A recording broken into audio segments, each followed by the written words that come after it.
C'est jour de fête en ville. La braderie de printemps, une première qui a l'air de plaire.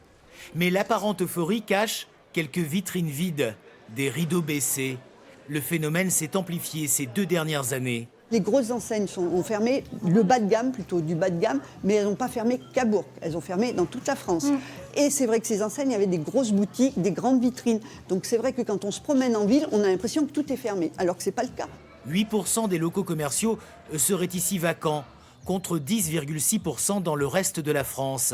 Partout, le commerce de ville est en mal de fréquentation. Il y a toujours moins de monde, c'est plus tristouné. Et c'est vrai que là, ça fait plaisir de voir de la joie de vivre dans les rues de Bourg-en-Bresse. Si ce dimanche, l'heure est aux emplettes, les habitudes de consommation ont bien changé. Les clients en sont conscients. Je pense que depuis le Covid, les gens ils consomment sur Internet, ils achètent sur Internet. Donc forcément, quand on achète sur Internet, on ne vient plus dans les boutiques. Mais les commerçants le disent, les loyers sont aussi trop chers, déconnectés de la réalité du moment. Beaucoup de commerçants ne prennent plus de revenus, tout simplement ne peuvent plus se payer et ne travaillent que pour payer les loyers, entre autres et les charges. Donc ce qui fait que ça pose un énorme problème clairement de vie. Voilà pourquoi la ville et l'agglomération de Bourg ont commencé à acheter des boutiques pour les relouer à prix plus modérés. Et la réserve, elle est derrière là-bas, vers la petite porte. Il va aussi falloir restaurer le local.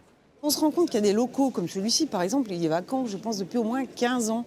Avant, il y avait une agence de téléphonie mobile qui a fermé et il n'a jamais été reloué. Pourquoi ? Parce que le local n'est pas adapté. Pas adapté en termes de normes, pas adapté en termes d'agencement. Malgré un contexte compliqué, des aventuriers se lancent encore. Cette jeune femme vient d'ouvrir son second magasin en ville. On amène vraiment une identité dans les centres-villes, je trouve. Et on a beaucoup d'indépendants, nous, à Bourg. Et du coup, je trouve que vraiment, c'est ça qui est chouette. C'est qu'il y a l'identité du commerçant derrière chaque boutique et c'est agréable. Ramener les habitants partis en périphérie avec une offre originale et des animations, c'est la carte à jouer pour s'assurer un avenir florissant.